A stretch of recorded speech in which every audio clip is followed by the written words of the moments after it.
Assalamualaikum warahmatullahi wabarakatuh. Kali ini kita akan melakukan praktikum secara online tentang muskuloskeletal. Ya, sejatinya praktikum ini dilakukan di lab, akan tetapi karena COVID-19, eh, kita harus melakukan secara daring. Ya, eh, mungkin nanti ada beberapa yang preparat berasal dari eh, kadaver yang dimiliki oleh FKIK, dan ada beberapa yang saya ambil dari pustaka lainnya. Bila kita lihat persendian antara cartilago costalis dan juga sternum ini dapat berfungsi untuk menggerakkan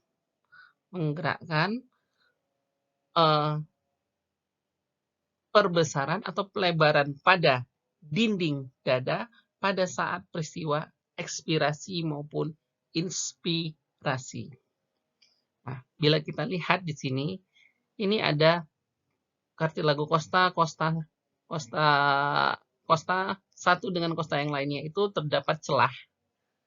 Celah inilah yang disebut dengan spasium intercosta. Jadi spasium intercosta.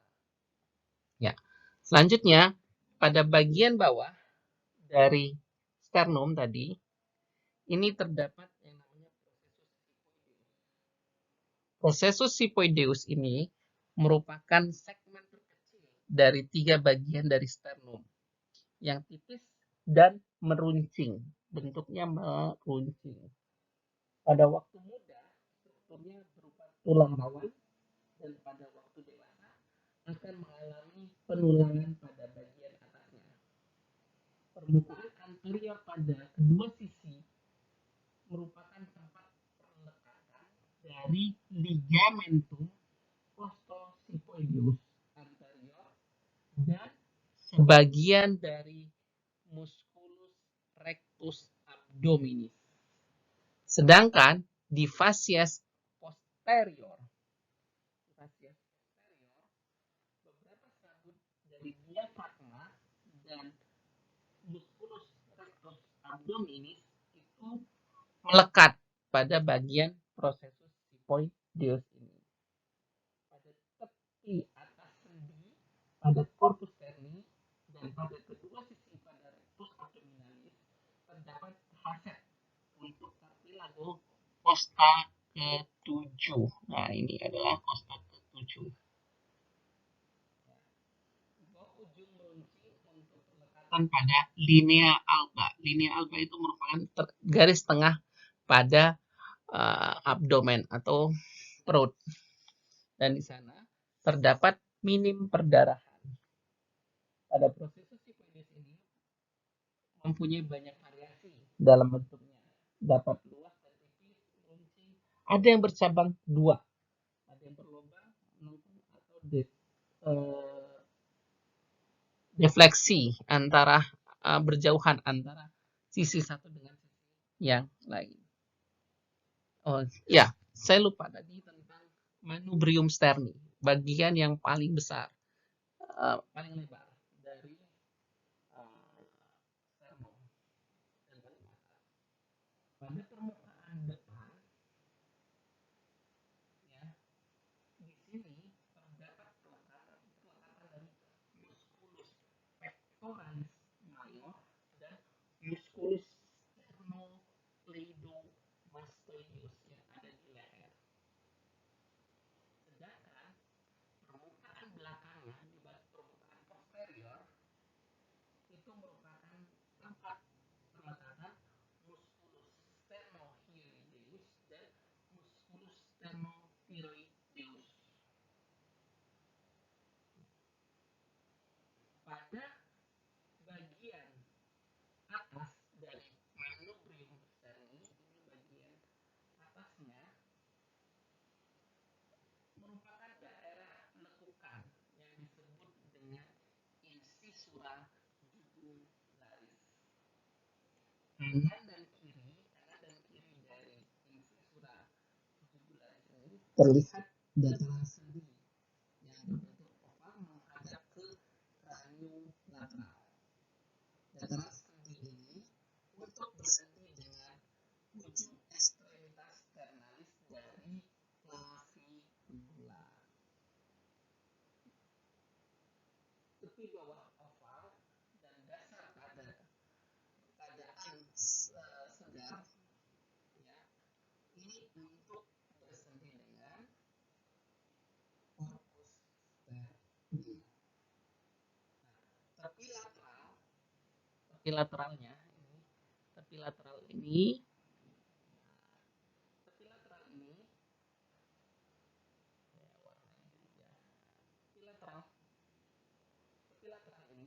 merupakan tempat bersendi dengan kosta ke-1. Ya. Itu untuk tulang sternum. Ya, selanjutnya os clavicula atau disebut dengan tulang selangka. Os clavicula atau tulang selangka ini memiliki dua bagian, dua sisi. Pada sisi medial itu terdapat facies articularis sternalis. Di sini nanti os clavicula akan bersendi dengan bagian dari manubrium sterni. Sedangkan di sisi lateral ini merupakan ekstremitas acromialis. Di ekstremitas acromialis ini dia nanti akan bersendi dengan bagian acromion yang merupakan salah satu bagian dari os scapula atau os belikat, tulang belikat. Bila kita lihat di aspek anterior, ya, aspek anterior pada clavicula, sepertiga bagian lateral, sepertiga ke lateral ini merupakan tulang pipih, lebih pipih dia. Sedangkan ini kan bentuknya lebih bulat. Sedangkan 2/3 medial merupakan tulang yang berbentuk bulat atau prisma. Pada facies superior, sepertiga lateral, pipih dan kasar, di mana ditandai dengan suatu lekuk untuk perlekatan musculus deltoideus, musculus trapezius. Sedangkan di facies inferior, ini facies tadi, sedangkan di facies inferior, margo posterior, dijumpai tonjolan yang disebut dengan tuberculum consideum. Nanti kita lihat di slide selanjutnya. Ya, ini adalah tuberculum. Ya, tuberculum conoideum. Di tuberculum conoideum. Ya, kalau misalnya kita lihat dari tuberculum ini, kita akan menjumpai rigi-rigi yang berjalan miring ke lateral depan yang disebut dengan linea trapezoida. Ya, ini adalah linea trapezoida. Nah, ada apa di linea trapezoida ini? Ya, ini merupakan tempat pelekatan dari ligamentum trapezoidium. Ya, kalau kita lihat pada leher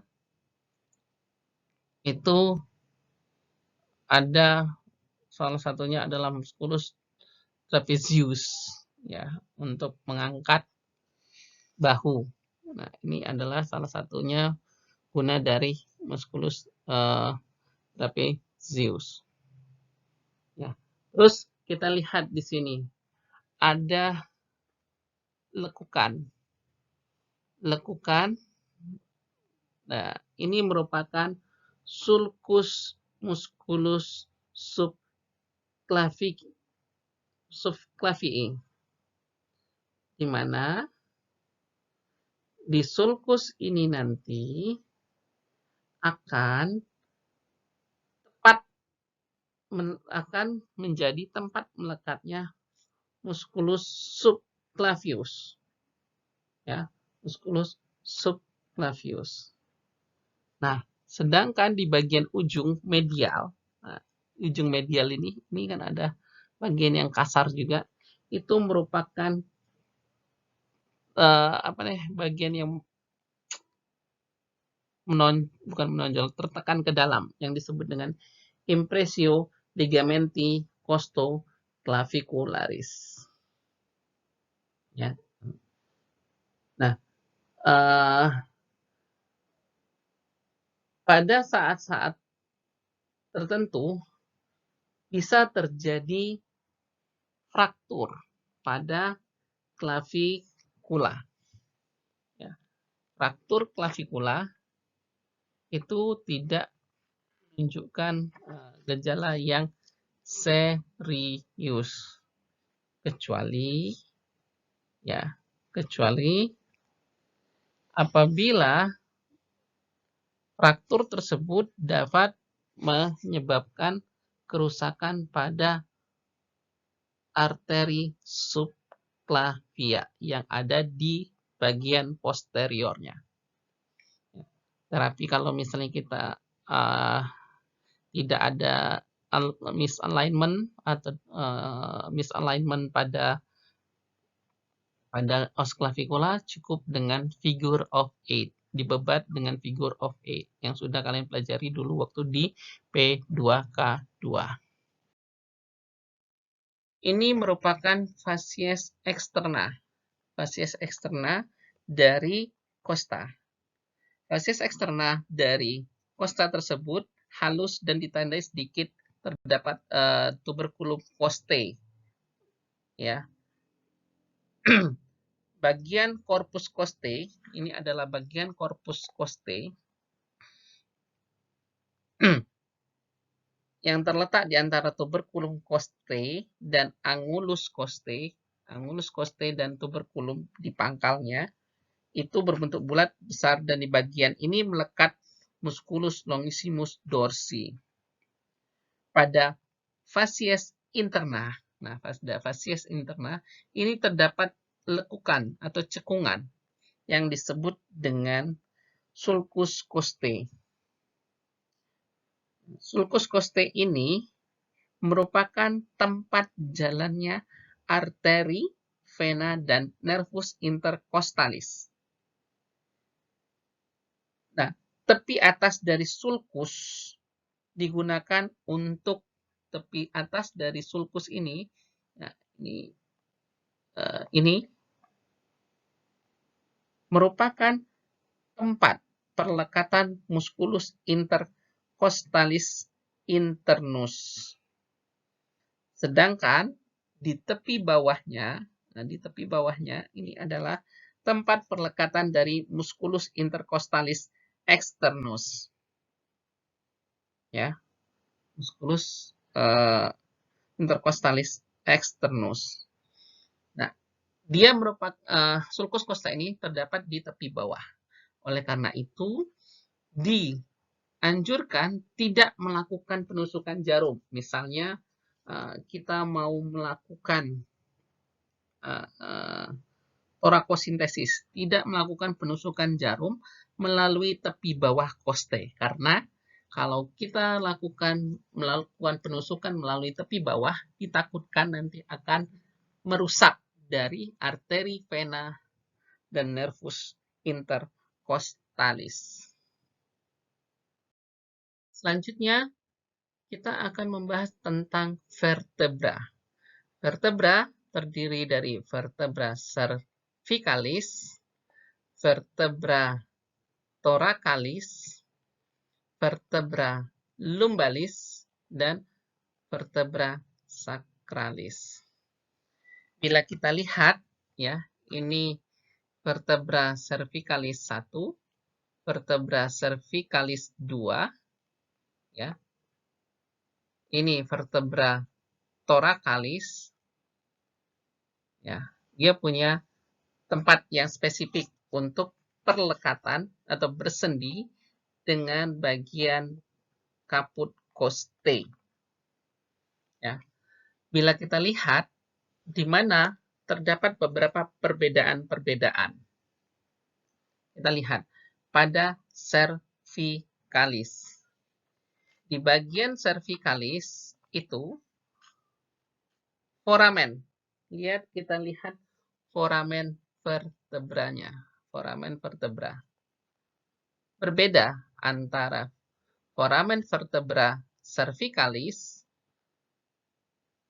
thoracalis, lumbalis. Vertebra cervicalis cenderung lebih besar, bulat. Sedangkan pada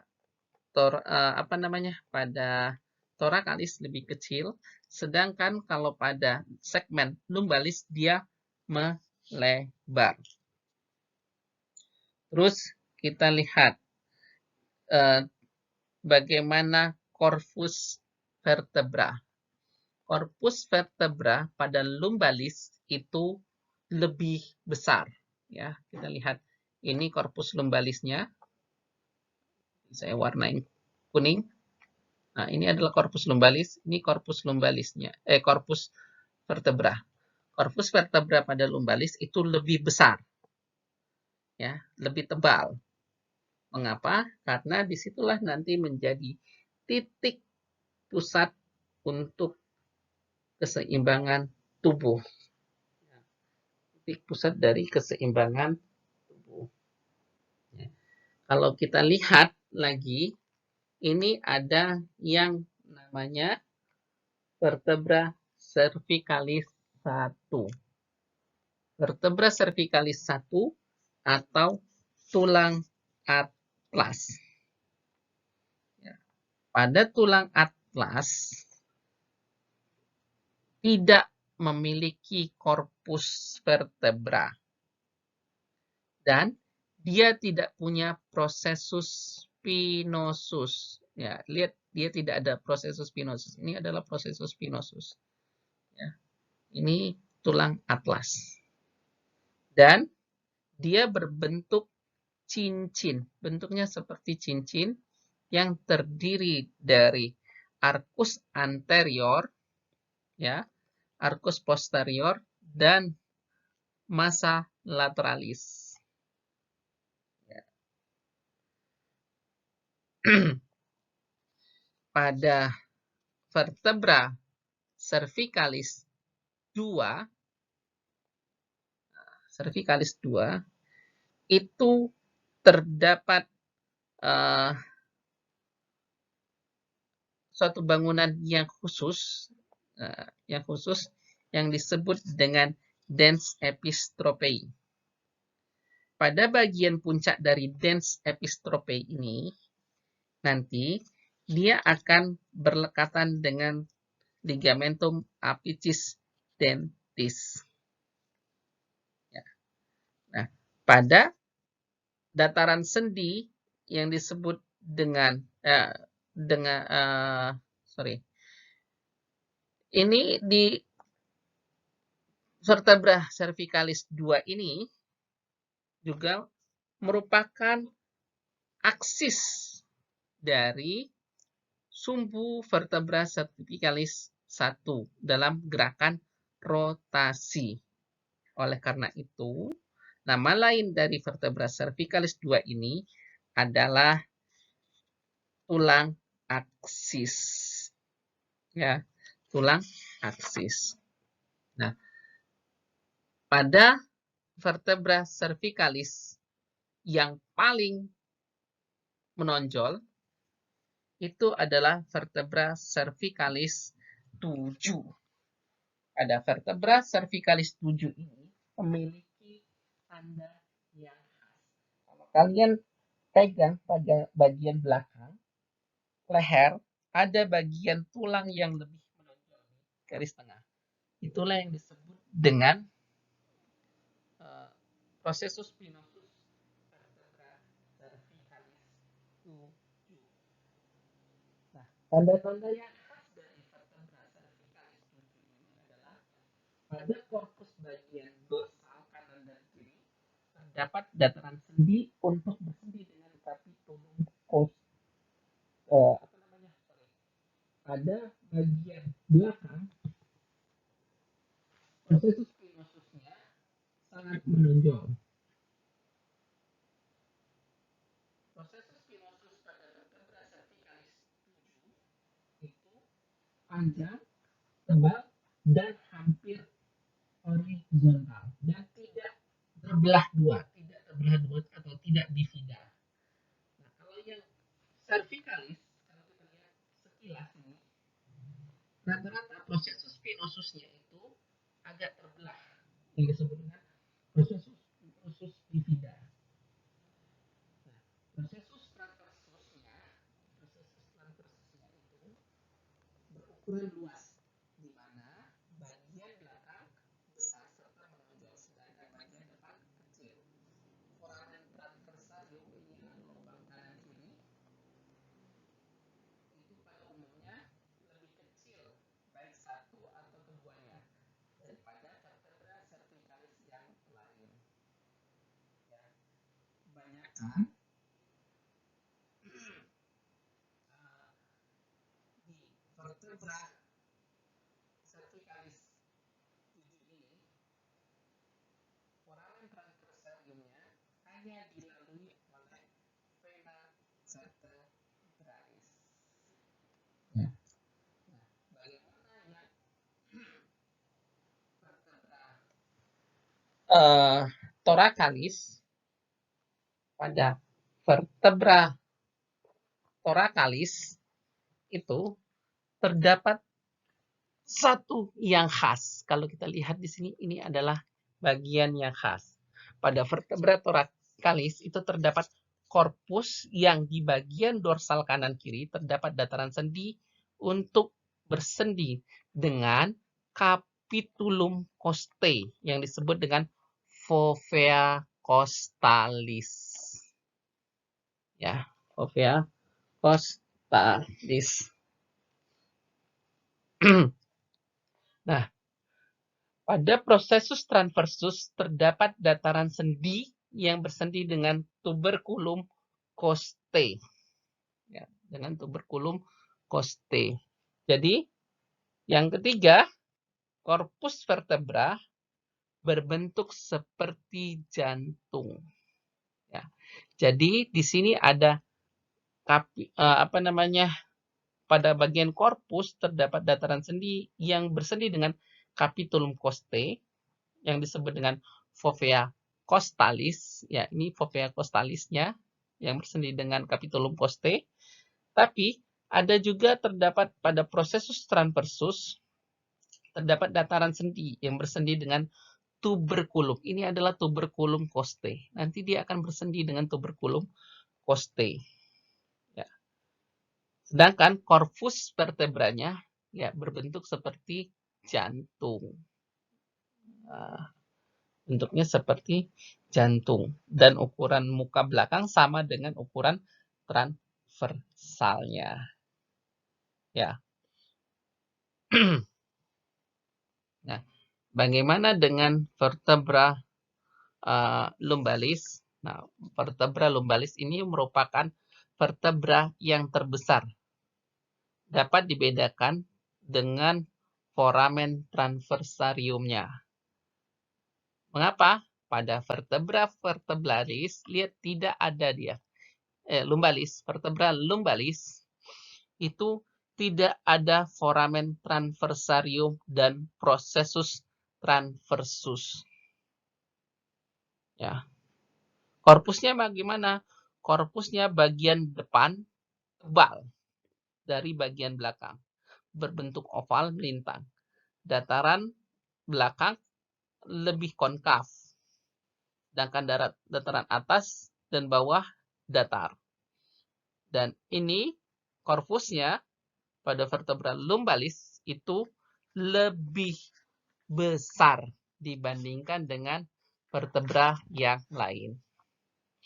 Terus bagaimana vertebra sacralis atau os sacrum atau nama lainnya tulang kelangkangan ya, kelangkangan. Nah, pada tulang kelangkangan ini terdiri dari 3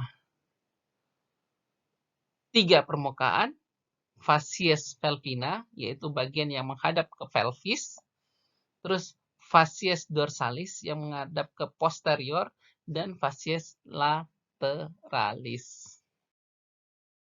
Ya, ini tadi kalau misalnya kita lihat bagaimana persendian yang dibentuk pada vertebra thoracalis. Ini yang bersendi dengan capitulum costae, ini yang dengan tuberculum costae. Ya, ini merupakan proses transversusnya yang bersendi dengan tuberculum costae, sedangkan fovea costalis itu bersendi dengan tuberculum costae. Kita lihat bagaimana kelengkungan dari vertebra cervicalis, vertebra thoracalis, lumbalis, dan ini os sacrum. Pada bagian ujung dari os sacrum itu terdapat os coccygeus. Coccygeus ini sangat mobile, ya, sangat mobile, sehingga atau disebut juga dengan tulang ekor. Sehingga tulang inilah yang memungkinkan untuk nanti kalau pada wanita, pada waktu kita periksa, apakah dia mobile atau tidak. Kalau dia mobile, dialah yang nanti yang membuka jalan lahir, sehingga anak itu bisa dilahirkan melalui vagina, per vaginam. Ya, kalau dia kaku, menekuk kayak gini, dia jadi mobile, seperti ini. Tapi suatu saat nanti dia bisa, pas waktu kita goyang, dia ke belakang. Jadi dia ke belakang. Kalau dia tetap menekuk kayak gini, dia akan mempersempit jalan lahir. Ya. Nah, di antara korpus vertebra itu terdapat diskus intervertebralis. Ya. Diskus intervertebralis. Diskus intervertebralis ini berfungsi sebagai shock absorbans. Ya, shock absorbans. Nah, di dalamnya terdapat jaringan ikat fibrosus yang disebut dengan nucleus pulposus. Kalau kita lihat shock absorbans itu seperti per di dalam kendaraan. Kalau misalnya kita lihat, kalau misalnya ini tidak ada, bayangkan kalau misalnya ini tidak ada, kalian lompat, maka tulang akan ketemu tulang, maka bisa retak, patah.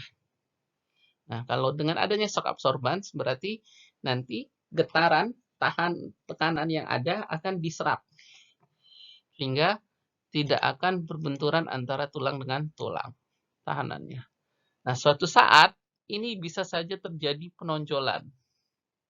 Nah, kalau misalnya kita lihat di sini, ini merupakan foramen vertebralis yang nanti tempat tempat persarafan, saraf lewat. Nah, apabila terjadi herniasi pada nukleus pulposus, ini akan menonjol, ini akan menggencet, menekan pada bagian saraf. Sehingga inilah yang disebut dengan hernia nukleus pulposus. Tergantung letaknya di mana. Kalau misalnya dia menjepit pada bagian os sacrum, dia akan menyebabkan nyeri pada bagian tungkai. Karena os sacrum itu sebagian besar nanti saraf yang keluar, lumbal sakral itu akan ke bagian ekstremitas bawah. Ya, jadi dia nyeri untuk bergerak, terus terdapat kelemahan pada otot, dan nanti akan terjadi bisa kelumpuhan.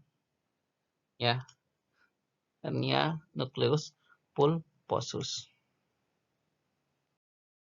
Os scapula atau tulang belikat. Tulang belikat terdiri dari fasies atau bagian dari fasies costalis, dan juga ada fasies, ini adalah fasies dorsalis. Os scapula terdiri dari 3 segi, yaitu margo lateralis, ya, margo medialis, dan margo superior. Ada 3 margo, lateralis, lateralis, medialis, dan lateralis. Ya. Dan 3 sudut, ya. Sudut angulus superior, angulus lateralis, dan angulus inferior. Ya. Selanjutnya kita ke fasies costalis. Ya. Fasies costalis. Fasies costalis ini terdapat cekungan yang disebut dengan fossa subscapularis. Fossa 2/3 medial dari fossa subscapularis ini merupakan tempat perlekatan dari musculus subscapularis. Ya. Sedangkan bagian dari angulus superior ke angulus inferior, ya, ini angulus superior, ini, dan juga angulus inferior, itu merupakan tempat perlekatan dari musculus serratus anterior. Ya, musculus serratus anterior, yang mana musculus serratus anterior ini dipersarapi oleh nervus thoracis longus. Ya, nanti silahkan dicek kembali di slide saya bahwa apa yang terjadi kalau misalnya terjadi lesi pada nervus thoracis longus. Ya. Kalau kita lihat dari fasies costalis ini, ya, fasies costalis ini terdapat 2 tonjolan. Ada tonjolan. Yang tonjolan yang ini yang disebut dengan processus coracoideus. Nah, processus coracoideus ini nanti merupakan tempat perlekatan dari musculus coracobrachialis, ya, coracobrachialis. Fungsinya adalah untuk fleksi pada lengan atas, ya. Nah, pada fasies dorsalis, nah ini adalah fasies dorsalis. Fasies dorsalis ini cirinya ada taju yang disebut dengan spina scapulae. Oh, sorry, tadi baru processus coracoideus, ya. Sedangkan tonjolan yang satu lagi ini merupakan acrominion. Nah, sorry. Kita balik lagi ke fasies dorsalis. Fasies dorsalis ini terdapat taju yang lebih tajam yang disebut dengan spina scapula. Spina scapula ini membagi 2 bagian scapula fasies dorsalis menjadi fossa supraspinata, dan di bawahnya ini adalah fossa infraspinata. Fossa supraspinata ini lebih sempit, konkav dan licin, dan meluas dari bagian medial ke lateral. Ke lateral itu semakin luas, ya, kita lihat. Nah, pada bagian 2/3 medialnya, 2/3 medial, ini merupakan tempat perlekatan dari musculus supraspinatus. Nah, pada bagian infraspinata, ini infraspinata, dekat margo axillaris terdapat dekat margo axillaris ini terdapat parit yang dalam, yang jalan dari atas ke bawah. Nah, 2/3 medial, ini ke medialnya, ini akan tempat perlekatan dari musculus infraspinatus. Ya. Nah, sedangkan rigi yang berjalan dari cavitas glenoidalis, ya, cavitas glenoidalis ini adalah cavitas glenoidalis yang nanti cavitas ini akan bersendi dengan caput humerus. Ya, caput humerus. Nah, kalau misalnya kita lihat ini ada namanya akromion, ya, akromion. Ini adalah akromion. Akromion ini membentuk puncak dari bahu. Ya, kalau misalnya kita pegang bahu kita ada bagian yang menonjol, itu adalah akromion. Bentuknya menyerupai segitiga atau tonjolan bujur. Ya. Nah, pada bagian akromion ini terdapat perlekatan dari musculus trapezius, ya, musculus trapezius. Ya. Sedangkan pada processus coracoideus, ini adalah processus coracoideus, ini dibagi menjadi dua bagian, yaitu pars ascendens, ya, pars ascendens dan juga pars horizontalis yang berjalan pada ujung pars ascendens ke lateral depan. Ini ke lateral depan. Nah, di tepi lateral dari processus coracoideus ini tempat melekatnya musculus coracobrachialis dan musculus bicep brachii caput brevis.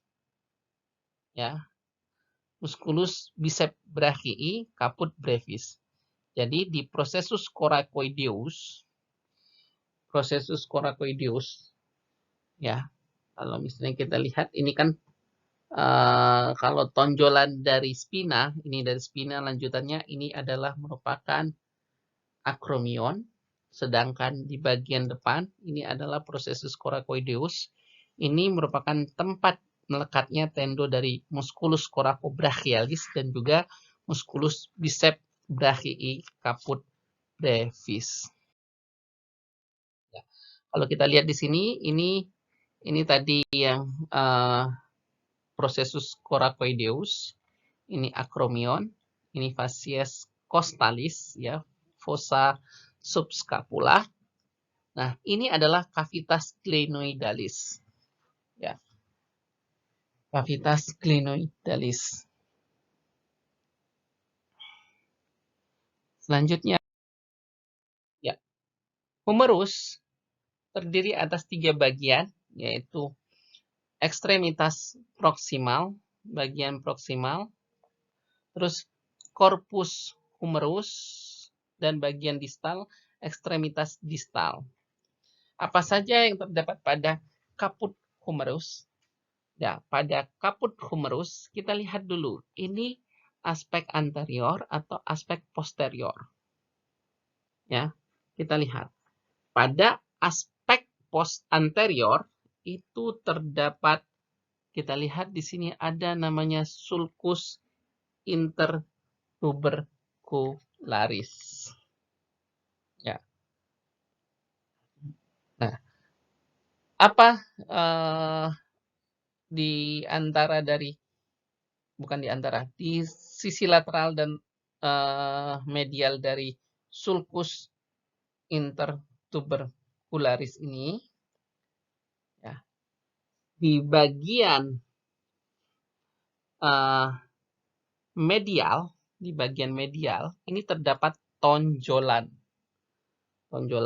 yang disebut dengan tuberculum minus. Ya,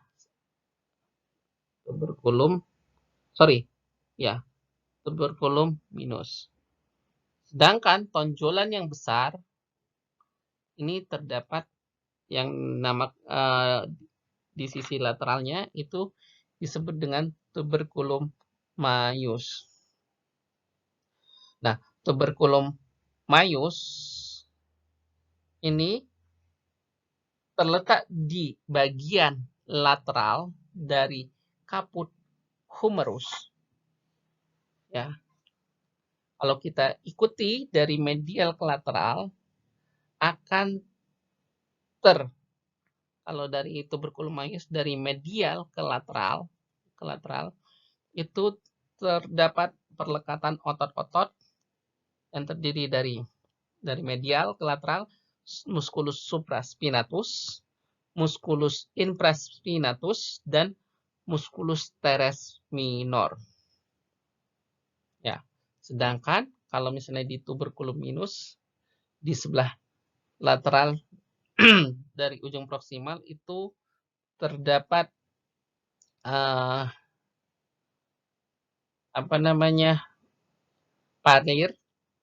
parit yang disebut dengan sulcus intertubercularis. Nah, sulcus intertubercularis ini akan dilalui dari tendo musculus bicep brachii caput longum.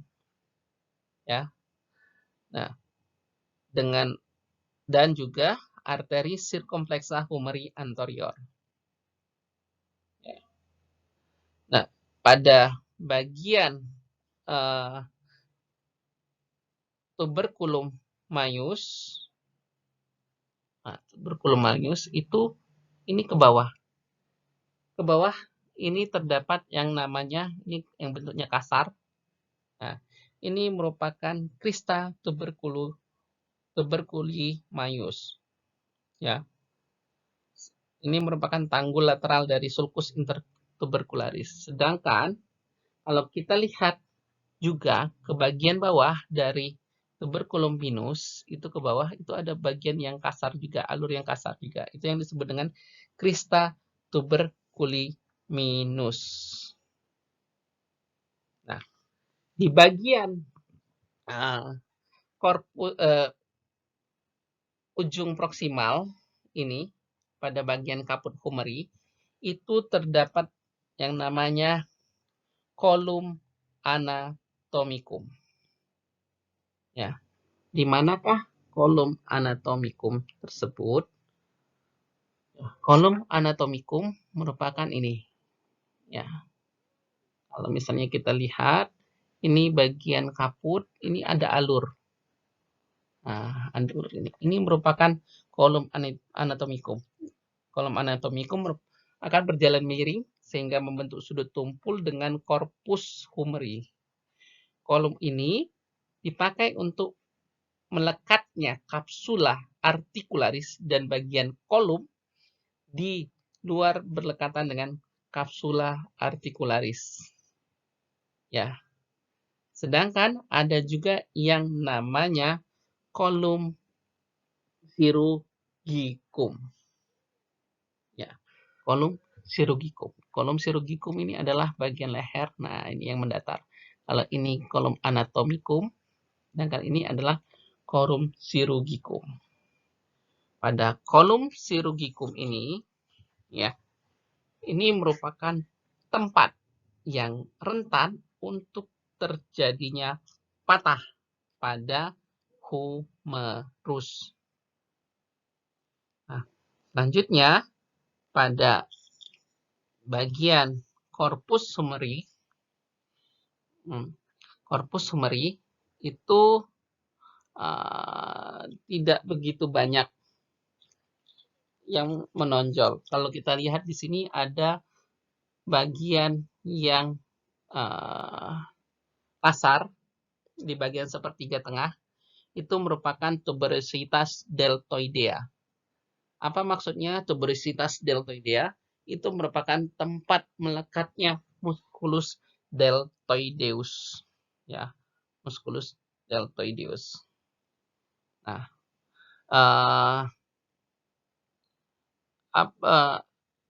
selanjutnya pada pertengahan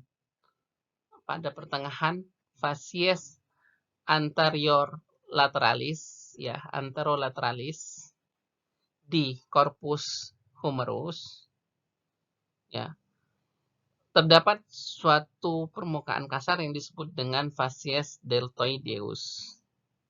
Nah, pada tuberositas ini dijumpai parit miring. Parit agak miring, itu merupakan tempat lewatnya nervus radialis yang berjalan miring ke belakang, ke bawah depan. Dari belakang ke bawah depan. Nah, sulcus ini dilalui oleh nervus radialis dan arteri profunda brachii. Sehingga apabila sering terjadi fraktur pada sepertiga tengah, ya, sepertiga tengah os humerus, sering kita cari apakah ada kerusakan pada nervus radialis maupun pada arteri profunda brachii. Nah, selanjutnya pada bagian distal. Apa yang ada pada bagian distal? Itu terdapat tonjolan tulang. Tonjolan tulang yang terdiri dari epicondylus medialis, terus ada epicondylus lateralis. Nah, di tengah-tengah itu terdapat cekungan yang disebut dengan fossa coronoidea. Fossa coronoidea. Nah, pada bagian distal itu pada tepi, pada bagian medial itu terdapat alur cekungan, alur yang disebut sebagai sulcus nervus ulnaris pada bagian distal dari epicondylus medialis. Apa fungsi dari sulcus nervus ulnaris ini? Itu merupakan tempat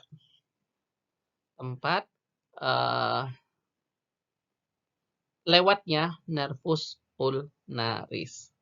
Sehingga apabila terjadi fraktur pada epicondylus medialis, dikhawatirkan akan merusak nervus ulnaris. Nah, selanjutnya di sini kita lihat seperti pelana, ada seperti pelana kuda. Ini merupakan bagian dari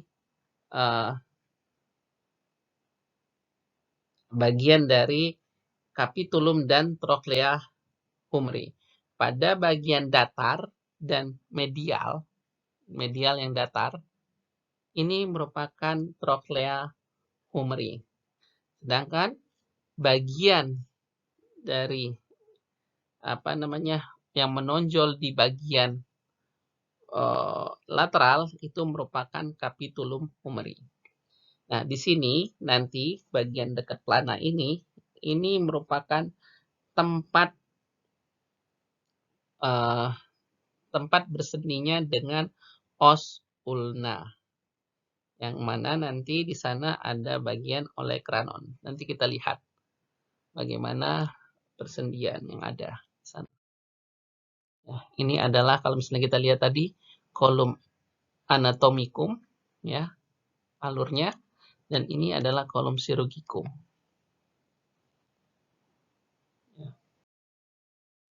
Nah, ini kalau misalnya kita lihat, ini adalah fossa coronoidea. Fossa coronoidea. Kalau misalnya dari belakang, kita lihat, ini kalau kita lihat dari belakang, ini adalah fossa olecrani, tempat nanti olecranon pada saat fleksi dan ekstensi. Ini kalau kita lihat di bagian distal, ada epicondylus, ini yang paling menonjol, medialis ya. Ya. Selanjutnya ini adalah os ulna. Os ulna ini kita lihat dia bentuknya seperti, kalau kalian tahu kunci pipa, ya seperti kunci pipa yang terdiri dari bagian yang bentuknya seperti menghadap ke troklea tadi. Ini adalah incisura trochealis. Terus ini adalah processus coronoideus. Ya, ini adalah incisura trochealis. Ini processus coronoid yang nanti masuk ke fossa coronoid os humerus. Ya. Nah, pada bagian depan itu terdapat di bawah dari processus coronoideus itu terdapat bagian yang kasar yang disebut dengan tuberositas ulna. Ya, tuberositas ulna. Nah, di sisi bagian tepi dari processus coronoideus itu terdapat incisura radialis, di mana nanti itu akan bersendi dengan kaput dari radial, kaput radial. Nah, pada bagian ujung kita lihat nanti di bagian bawah itu ada yang menonjol, itu yang disebut dengan processus styloideus. Processus. Ya.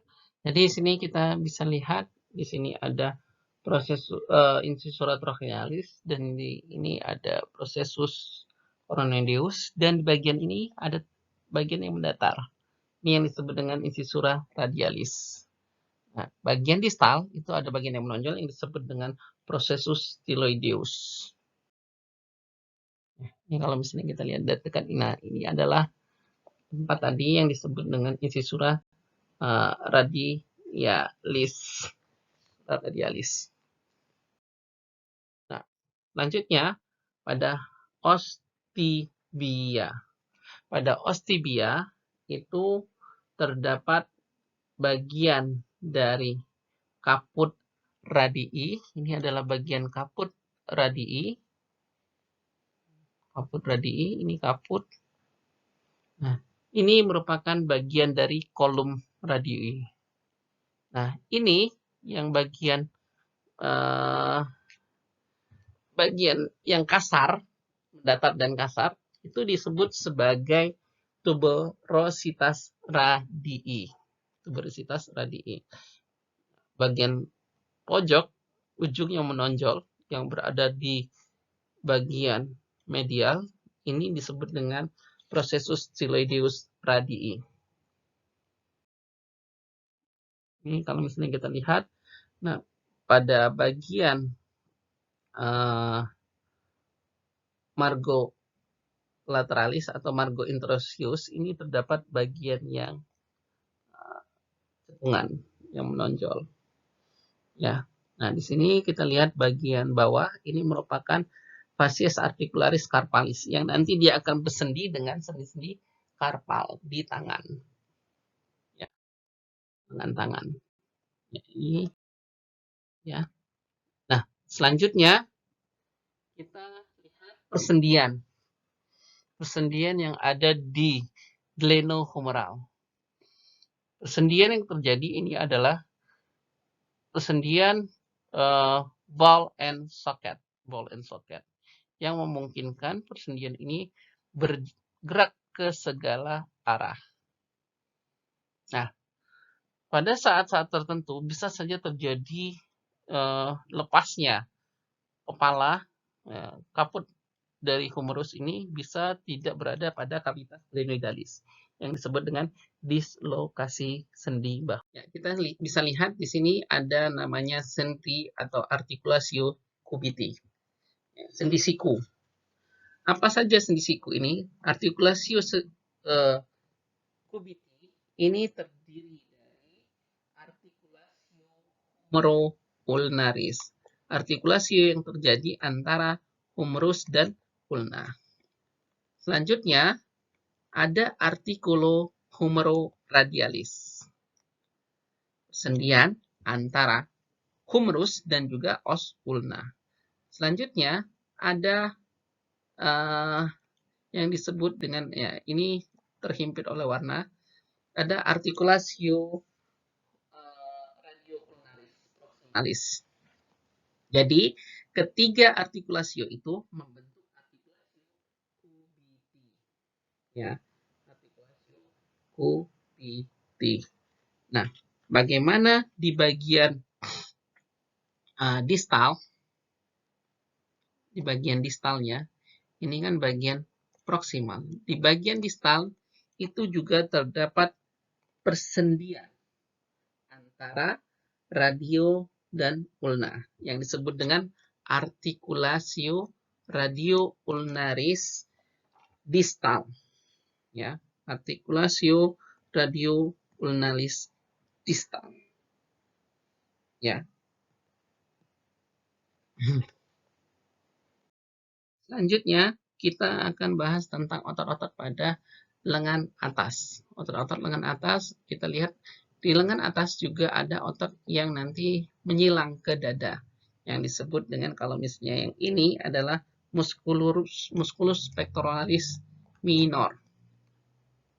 Sedangkan di bagian superficialnya, yang kebuka ini adalah musculus pectoralis major. Di sisi lateral ada bentuk otot yang bentuknya seperti segitiga sampai ke tuberositas deltoid, ya, tuberositas deltoid tadi di os humerus yang disebut dengan musculus deltoideus. Inilah yang yang disuntik pada penyuntikan intramuskular. Nah, kita lihat di sini sisi medial. Di sisi medial ada otot yang lurus. Otot yang lurus inilah yang disebut dengan musculus biceps brachii caput longum. Ya, caput longum. Sedangkan kalau kita ke lateral, di bawah dari musculus deltoid itu terdapat musculus brachialis. Nah, ini adalah musculus brachialis. Bila kita lihat di kadaver, ini adalah otot di tepi lateral, bentuknya segitiga. Ini adalah musculus deltoideus, ya. Dan di bawahnya ini adalah musculus brachialis. Ya, bila kita, ya, ini adalah musculus deltoideus. Ini adalah musculus biceps brachii caput longum. Ya, ini biceps brachii caput longum. Ya. Nah, ini adalah musculus. Kita lihat mana bedakan caput longum dan caput brevis. Lihat pada tendonya, bagian yang putih ini. Kalau putihnya itu panjang, nah itu adalah caput longum. Sedangkan kalau misalnya pendek, itu adalah caput brevis. Kalau kita lihat, ini yang panjang. Ini adalah caput longum, ini caput brevis. Ya. Ya, ini merupakan otot pada ekstremitas superior yang bagian posterior. Nah, di bagian posterior ini kita lihat ada 3 otot, yaitu musculus yang paling utama itu adalah musculus triceps brachii. Musculus triceps brachii. Ya. Ya. Ini merupakan otot kalau kita lihat dari aspek lateral, ya, ini merupakan bagian anterior, ya, bagian anterior, ini merupakan bagian posterior. Di sini kita bisa lihat ada otot musculus, kalau ini dari depan berarti musculus brachialis, sedangkan yang belakang ini adalah musculus triceps brachii. Ya, ini musculus brachialis. yang lurus.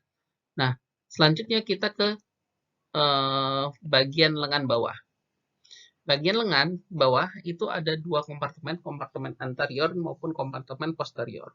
Kompartemen anterior itu merupakan otot-otot yang berfungsi untuk melakukan fleksi. Nah, pada otot-otot pada kompartemen anterior untuk melakukan fleksi itu ada ciri khas yang utama. Nah, ini kita lihat otot yang memiliki tendon yang paling panjang pada bagian itu yang disebut dengan musculus palmaris longus. Pada sisi lateral, ya sisi lateral dari musculus palmaris longus ini, nah ini terdapat musculus flexor carpi radialis. Flexor carpi radialis. Nah, ini kalau misalnya kita lihat bagaimana otot-otot pada lengan bawah, kita lihat bagaimana ada juga superposisi dari otot yang berasal dari atas, yaitu musculus brachioradialis. Musculus brachioradialis ini berasal dari brachium. Brachium itu merupakan daerah humerus lengan atas, dan juga bagian bagian distalnya melekat pada bagian radial atau bagian dekat tulang radial, os radial yang mengarah ke jempol. Nah, kita lihat bahwa di aspek anterior ini terdapat otot. Nah, ini yang tadi tendonya tinggi, tendonya panjang, yang disebut dengan musculus flexor carpi.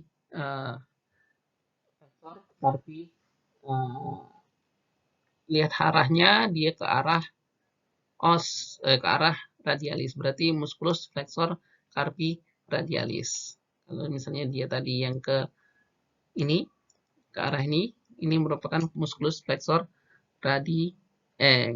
ulnaris. Flexor ulnaris. Nah, selanjutnya kalau kita lihat ini ada otot di sebelah medial dari musculus carpi radialis, ini adalah flexorum digitorum superficial. Musculus flexorum digitorum superficialis. Kalau misalnya kita lihat lagi bagaimana aspek dari anterior ini, bagian superficial ini kita lihat ada musculus brachioradialis. Ini musculus brachioradialis. Selanjutnya ini yang tendonya panjang. Ini flexor carpi. Ya, lihat arahnya, flexor carpi radialis. Ya. Selanjutnya pada bagian yang ketiga ini, ini merupakan musculus flexorum digitorum superficialis. Ya, jadi kumpulan dari otot-otot yang ke bagian aspek anterior atau ventral yang superficial. Ini ada musculus flexorum digitorum superficialis. Kalau kita potong lagi, ada namanya musculus flexorum digitorum profundus. Kalau misalnya kita lihat lagi di sini, ini sudah kita potong bagian superficial. Inilah yang namanya musculus flexorum digitorum profundus. Ya, flexorum digitorum profundus. Kalau kita lihat yang bentuknya lebar, ini merupakan musculus flexor pollicis longus. Fungsi dari otot-otot tadi, karena dia di kompartemen anterior, fungsinya adalah untuk melakukan fleksi, fleksi pada lengan bawah, dan juga nanti pada bagian karpal dan juga jari. Nah, bagaimana dengan leg kompartemen? Ada kompartemen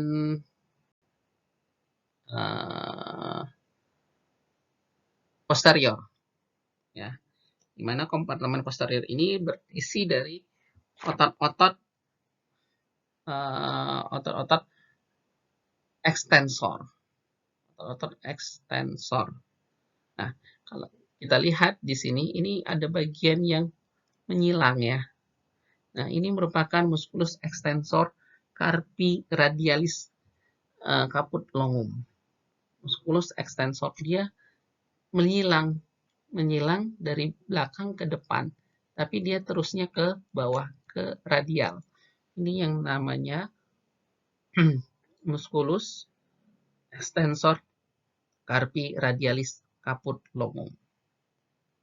Kalau ada caput longum, berarti ada caput brevisnya ya. Ada, itu yang di sebelahnya. Lihat, ini kan putihnya lebih panjang dibandingkan yang putih yang ini. Nah, ini putih yang pendek, ini yang disebut dengan musculus extensor carpi radialis caput brevis.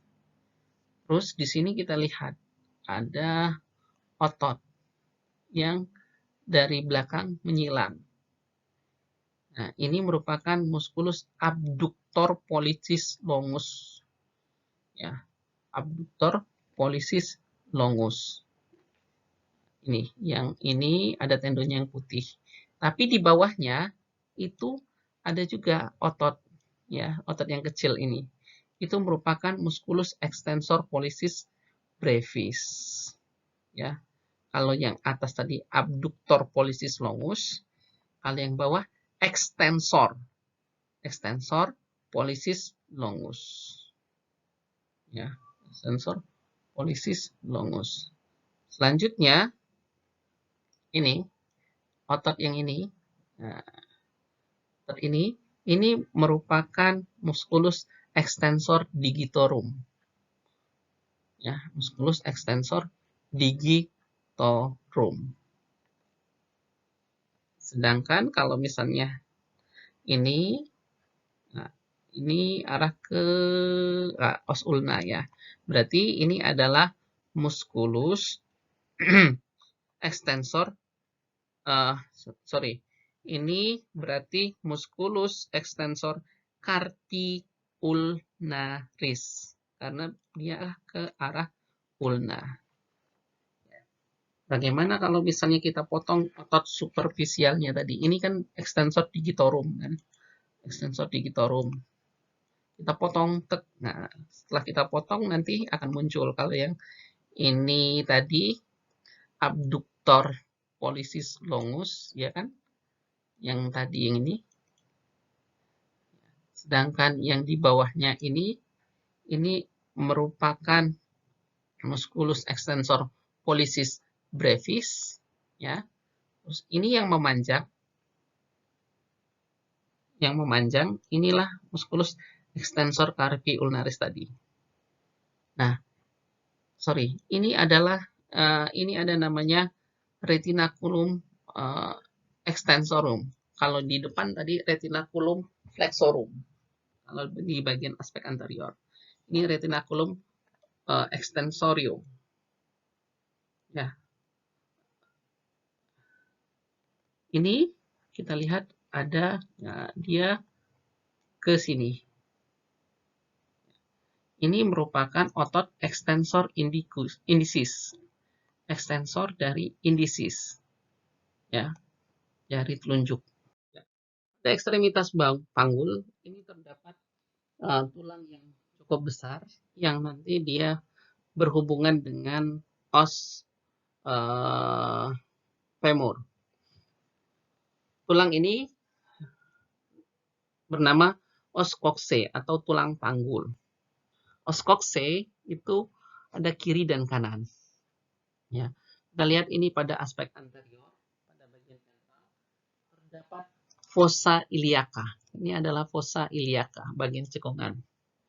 Nah, bagian atas itu bentuknya seperti apa namanya, dataran yang kasar yang disebut dengan crista iliaca.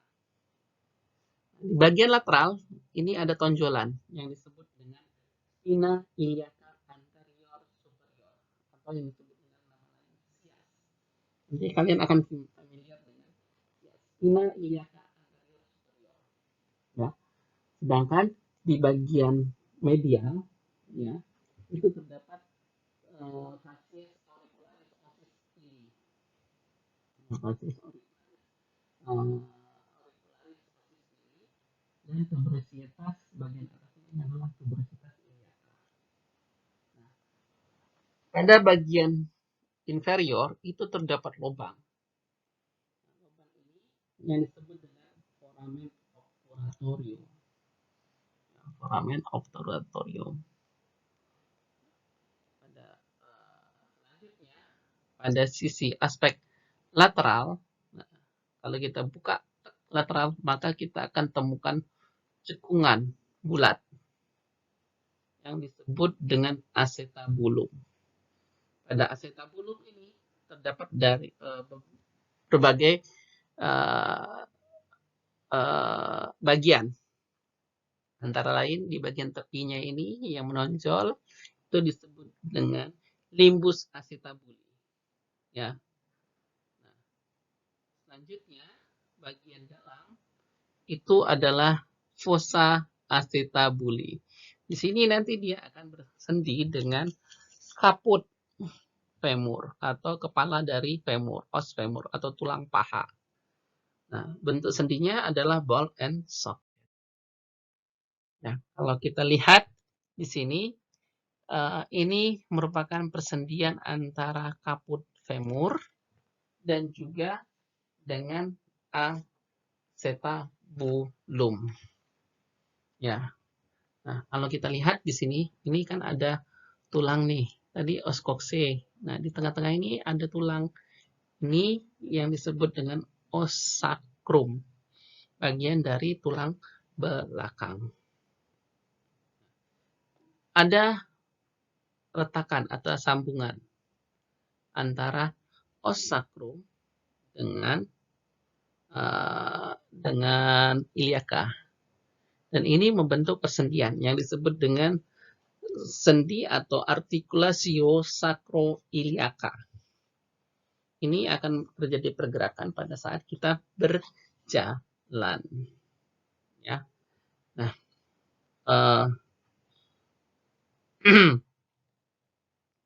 di sini di bagian depan itu nanti akan terbentuk persendian juga antara bagian os sacrum dengan yang lain. Nah, bagian yang menonjol bagian depan ini disebut dengan symphysis pubis. Ini adalah symphysis pubis. Ya. Symphysis pubis.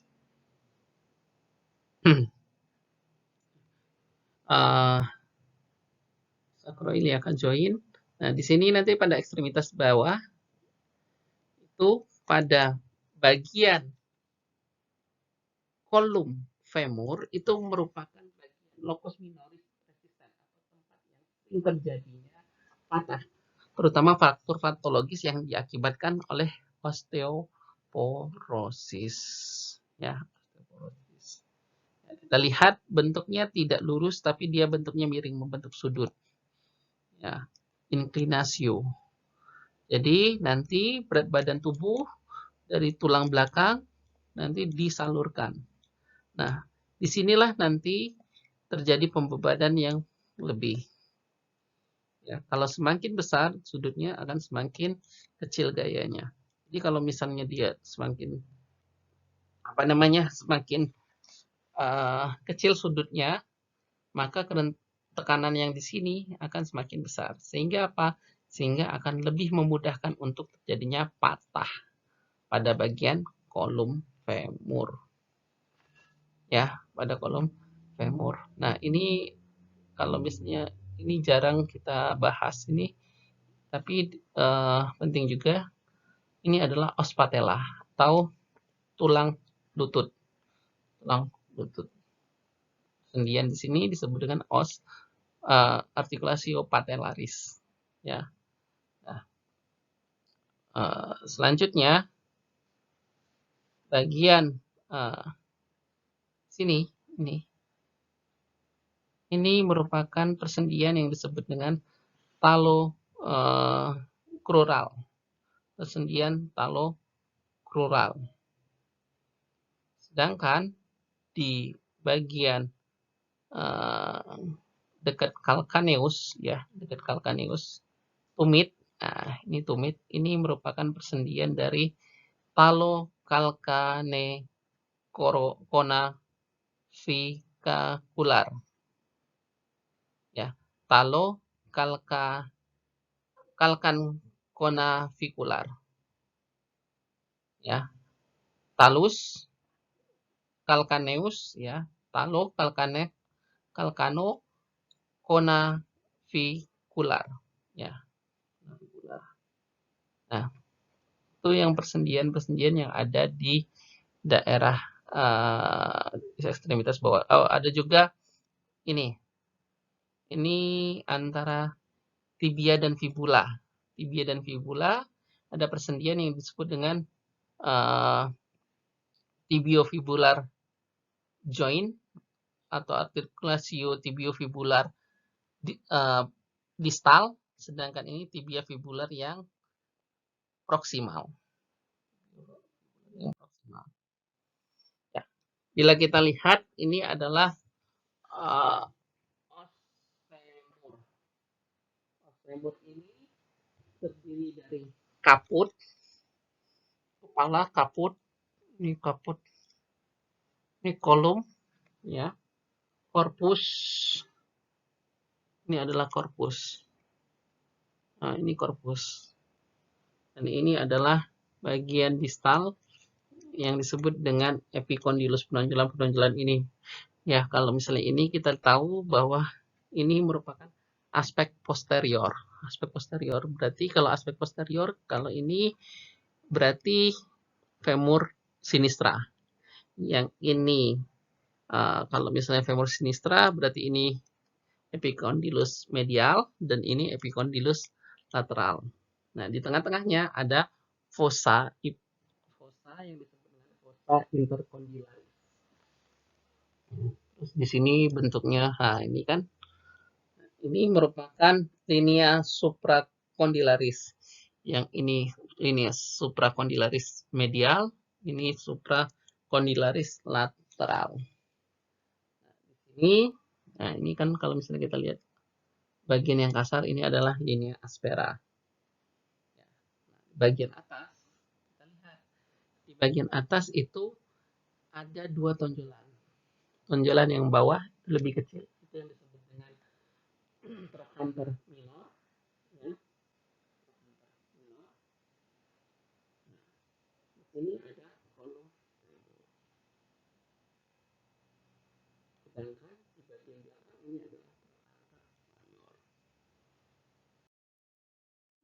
Kalau kita lihat, ini adalah os tibia dan os fibula. Kalau misalnya orang Indonesia sering katakan ini adalah tulang kering. Tulang kering. Kalau kita lihat di sini condylus medialis, ini adalah condylus medialis.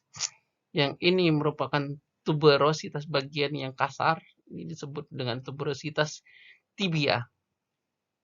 Ini adalah os tibia, tulang kering. Ya, tuberositas tibia. Nah, yang ini merupakan tadi karena di sini condylus medial, ini adalah condylus lateral. Letak fibula itu berada di daerah sekitar laterodorsal, lateroposterior. Ya. Nah, kalau yang ini merupakan caput fibula. Caput fibula. ya, fibula. Nah, di sini ini merupakan bagian dari tibiofibular distal joint, artikulasio tibiofibular. Nah, sedangkan ini adalah, kalau misalnya kita lihat, ini adalah daerah menonjol pada bagian distal.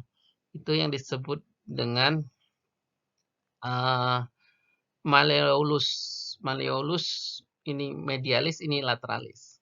Kalau di bahasa Indonesia kan, itu malleolus itu sama dengan mata kaki, ya, mata kaki. Ya. Kalau misalnya ini merupakan tibiofibular joint yang proksimal, ini distal, ya, proksimal dan distal.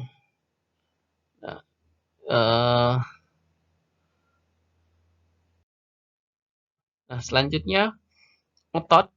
Kalau misalnya kita lihat otot-ototnya, ini terutama pada, ini ada yang terputus.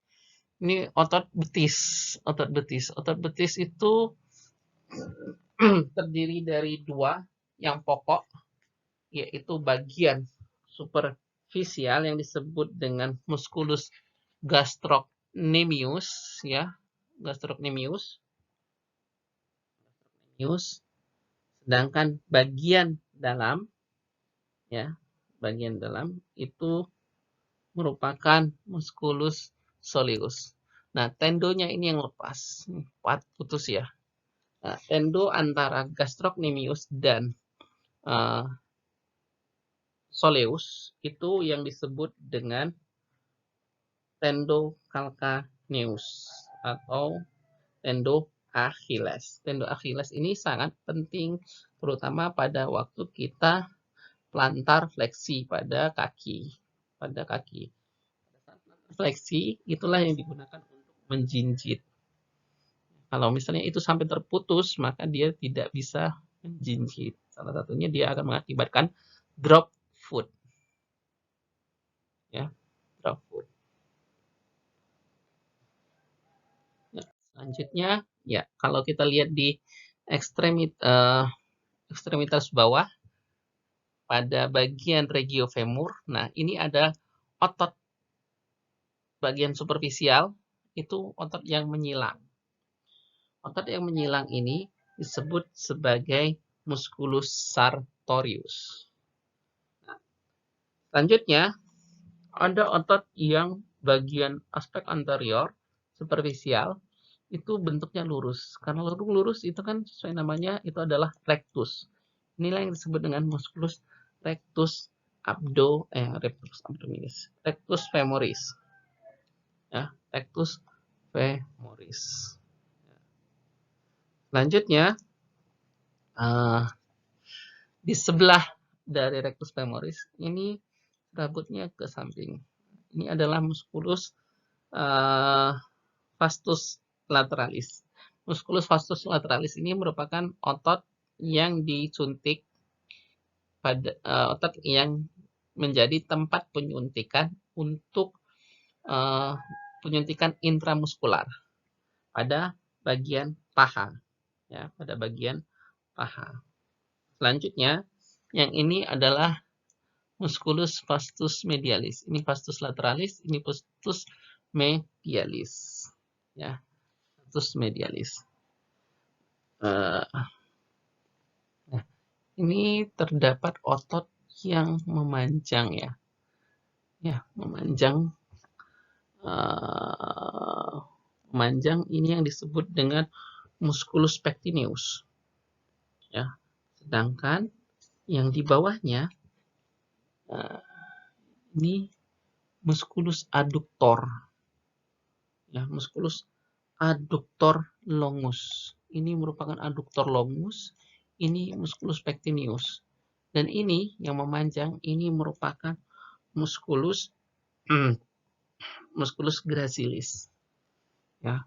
Nah, kalau misalnya kita buka ini kita buka musculus sartorius, ya, kita potong musculus sartorius. Nah, ini baru kelihatan, ini adalah musculus pectineus. Ini musculus adductor longus, ini musculus gracilis, ya. Ini musculus vastus medialis, ya, musculus vastus medialis. Nah, kalau misalnya ini adductor longus, ini adductor longus, ini adalah adductor brevis, musculus adductor brevis. Kalau kita potong lagi, ya, ini bagian aspek anteriornya, aspek anterior, ini musculus gracilis tadi, musculus gracilis. Selanjutnya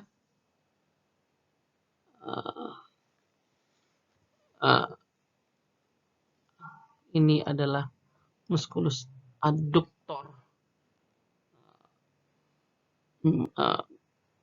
brevis, ya, brevis. Ini maius, ya, adductor magnus, ya, dan ini adalah musculus gracilis. Ini gracilis.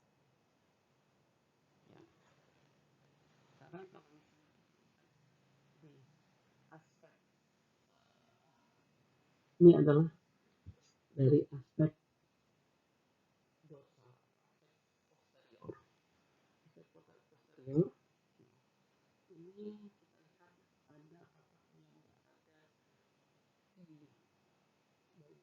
kita lihat ada bagian medial. Bagian medial ini terdapat musculus adductor melakukan adduksi. Terus ini ada otot yang memiliki tendo. Nah, ini tendonya ke sini. Nah, otot yang memiliki tendo ke sini, nah, yang saya tunjukkan ini adalah musculus semitendinosus. Semitendinosus. Sedangkan ini ada otot tendonya lumayan besar, ya. Yang besar ini merupakan otot yang di dalam dari semitendinosus ini adalah semipembranosus. Ya, semipembranosus. Nah, terus ini apa? Ini merupakan otot bicep femoris.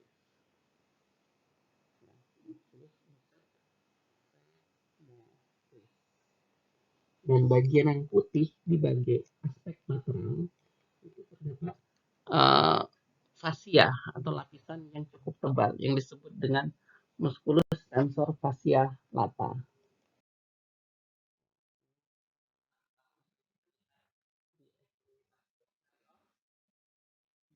Ekstremitas posterior,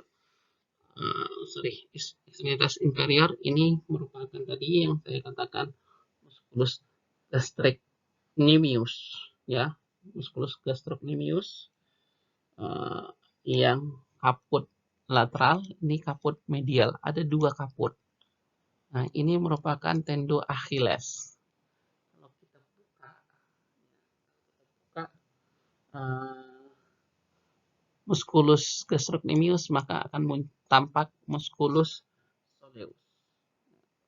Soleus ini bentuknya seperti ikan, ya. Nah, gastrocnemius tadi itu ada dua kaput, kaput lateral dan kaput medial.